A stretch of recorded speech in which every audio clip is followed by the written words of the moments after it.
ನಮಸ್ತೆ, ಎಜಿ ನ್ಯೂಸ್ಗೆ ಸ್ವಾಗತ. ಯಾದಗಿರಿ ಜಿಲ್ಲೆಯ ಯಾದಗಿರಿ ಮತಕ್ಷೇತ್ರದ ಮುದ್ನಾಳ್ ಗ್ರಾಮ ಪಂಚಾಯಿತಿಗೆ ಬರುವ ಮುದ್ನಾಳ್ ಗ್ರಾಮದಲ್ಲಿ 1 ಮತ್ತು ಅಬ್ಬೆ ತುಮಕೂರ ಗ್ರಾಮದಲ್ಲಿ 2 ಶುದ್ಧ ಕುಡಿಯುವ ನೀರಿನ ಘಟಕ ದುರಸ್ತಿ ಕಾಣದೇ ಇರುವುದು ಯಾಕೆ ಎಂದು ಅಖಿಲ ಭಾರತೀಯ ಕೋಡಿ ಸಮಾಜದ ರಾಜ್ಯ ಸಂಘಟನಾ ಕಾರ್ಯದರ್ಶಿ ಹಾಗೂ ಸಾಮಾಜಿಕ ಹೋರಾಟಗಾರ ಉಮೇಶ್ಗೆ ಮುದ್ನಾಳ್ ಪ್ರಶ್ನೆ ಮಾಡಿದ್ದಾರೆ.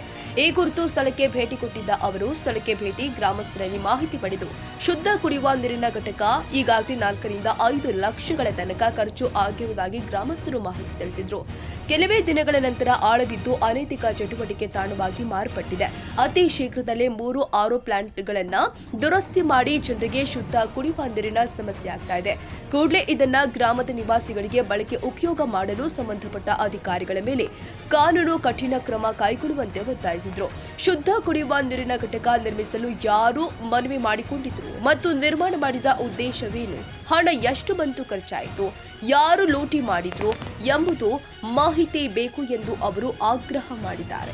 ಈ ಹಿಂದಿನ ಜಿಲ್ಲಾಧಿಕಾರಿಗಳು ಸಿಇಒ ಅವರು ತಾಲೂಕು ಪಂಚಾಯಿತಿ ಇಒ ಪಂಚಾಯತ್ ರಾಜ್ ಎಂಜಿನಿಯರಿಂಗ್ ಉಪವಿಭಾಗದ ಜೆಇ ಇಇ ಮುದ್ನಾಳ್ ಪಂಚಾಯಿತಿಯಲ್ಲಿಯೇ ಎಷ್ಟೊಂದು ಸಮಸ್ಯೆಗಳು ಇದ್ರೂ ಕೂಡ ಗಾಢ ನಿದ್ರೆಗೆ ಜಾರಿದ ದಪ್ಪ ಚರ್ಮದ ಅಧಿಕಾರಿಗಳು ಸಾರ್ವಜನಿಕರ ತೆರಿಗೆ ಹಣದಲ್ಲಿ ನಿರ್ಮಾಣವಾಗಿದ್ದ ಈ ಶುದ್ಧ ಕುಡಿಯುವ ನೀರಿನ ಘಟಕ ಸಾರ್ವಜನಿಕರ ಬಳಕೆ ಮಾಡುವುದು ಬಿಟ್ಟು ಅನಾನುಕೂಲ ಮಾಡಲು ಮುಂದಾಗಿರುವ ಅಧಿಕಾರಿಗಳ ವಿರುದ್ಧ ಆಕ್ರೋಶ ವ್ಯಕ್ತಪಡಿಸಿದ್ರು.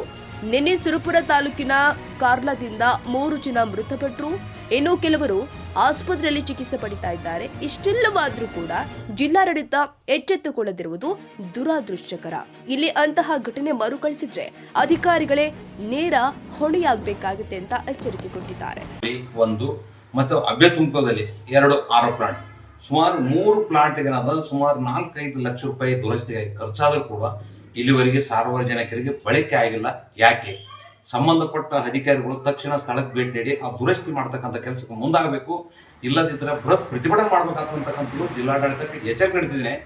ಇವಾಗ ನಿನ್ನೆ ಕೂಡ ಸುರಪುರದಲ್ಲಿ ಇದೇ ಕಲುಷಿತ ನೀರು ಕುಡಿದು ಇವತ್ತು 3 ಜನ ಬಡವರು ಮೃತಪಟ್ಟರು, ಕೆಲವರು ಆಸ್ಪತ್ರೆಯಲ್ಲಿ ಚಿಕಿತ್ಸೆ ಪಡಿಸ್ತಕ್ಕಂಥ ಕೆಲಸ ಆಗ್ಯದ. ಈಗ ಮಳೆಗಾಲ ಪ್ರಾರಂಭ ಆಗಿರೋದ್ರಿಂದ ಆರೋ ಪ್ಲಾಂಟ್ ಮಾಡಿರ್ತಕ್ಕಂಥ ಉದ್ದೇಶ ಸಾರ್ವಜನಿಕರಿಗೆ ರೋಗ ರುಜಿನ ಬರಬಾರ್ದಂತಲ್ಲ. ಇವೆಲ್ಲ ಕೆಡಿಸಿ ಕೂತಿರ್ತಕ್ಕಂಥ ಈಗ ಪಿಡಿ ಅವರ ದಿವ್ಯ ನಿರ್ಲಕ್ಷ್ಯದಿಂದ ಇದೆಲ್ಲ ಹಳ ಹಿಡದ. ಈ ಹಣ ಎಲ್ಲಿ ಹೋಯ್ತು? ಇಲ್ಲಿ ತನಕ ಬಂದಿರತಕ್ಕಂಥ ಹಣ ಎಷ್ಟು? ಮತ್ತೆ 15 ಫೈನಾನ್ಸ್ ಇರ್ತಕ್ಕಂಥ ಬಳಕೆ ಮಾಡಿದ ಹಣ ಎಷ್ಟು? ಮತ್ತೆ ಈ ಎಲ್ಲ ತಾಂಡ, ಊರು ಮತ್ತು ಅಬ್ಬೆ ತುಮಕೂರ ಕರವಸೂಲಿ ಇಲ್ಲಿವರೆಗೆ ಎಷ್ಟಾಯ್ತು? ಇದರಲ್ಲಿ ಯಾವ್ದಾವ್ದಕ್ಕೆ ಎಷ್ಟು ಖರ್ಚು ಮಾಡಿರ್ತಕ್ಕಂಥ ಜಿಲ್ಲಾಡಳಿತ ಸೂಕ್ತ ತನಿಖೆ ಮಾಡಬೇಕು. ತಕ್ಷಣ ಇವು ಆರೋ ಪ್ಲಾಂಟ್ ದುರಸ್ತಿ ಮಾಡಲಿಲ್ಲ ಅಂತಂದ್ರೆ ಬೃಹತ್ ಪ್ರತಿಭಟನೆ ಮಾಡಬೇಕಂತಕ್ಕಂಥ ಇದೇ ಸಂದರ್ಭದಲ್ಲಿ ಎಚ್ಚರಿಕೆ ನೀಡಿದ್ದಾರೆ.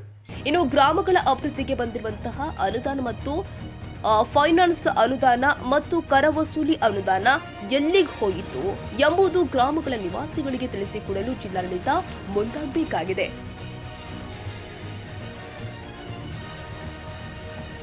ಕನ್ನಡಿಗರ ಮೆಚ್ಚಿನ ನಿಮ್ಮ ಎಜೆ 24/7 ನ್ಯೂಸ್ ಕನ್ನಡ ವಾಹಿನಿ ಇದೀಗ ಟಿವಿಯಲ್ಲಿ ಲಭ್ಯ. ವೇಳೆ ನೋಟಿಸ್ ಕೊಟ್ಟಿದ್ರೆ ವಾಪಸ್ ತಗೋತೀವಿ. ಇವತ್ತು ವಕ್ಫ್ ಪ್ರಾಪರ್ಟಿ ಅಂತೇಳಿ ಬರ್ತದೆ ಅಂತ ಹೇಳಿದ್ರೆ ರೈತರು ಬೀದಿಗೆ ಬದಲು ಏನ್ ಮಾಡ್ಬೇಕಾಗತ್ತೆ? ಯಾರು ವೋಟ್ ಹಾಕಿಲ್ಲ ಅಂದ್ರೆ ಗ್ಯಾರಂಟಿನೆಲ್ಲ ಸ್ಟಾಪ್ ಮಾಡ್ಬಿಡ್ತೀವಿ.